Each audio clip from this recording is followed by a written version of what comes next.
मंडळी, स्वारी निघाली समुद्र दर्शनाला। या भरधाव वेगानं धावणाऱ्या बोटींचं दर्शन घेण्यासाठी आम्ही आलोय गोव्यातील प्रसिद्ध असणाऱ्या कोको बीचवरती।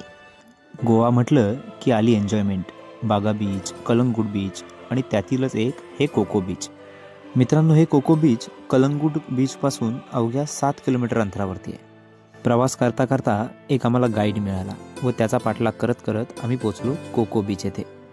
पार्किंग शेडच्या समोरच एक तिकीट काउंटर आहे, जिथं पर पर्सन 400 रुपयाप्रमाणे आपल्याला तिकीट काढावी लागते आणि टोटल 5 राईड आपल्याला मिळतात। म्हणजे एक डॉल्फिन स्पॉट आपल्याला पाहायला मिळतो, millionaire palace, central jail, lighthouse आणि अगोडा फोर्ट। मित्रांनो, बोटीतून हे प्लेस पाहण्याची मजा एक वेगळीच आहे।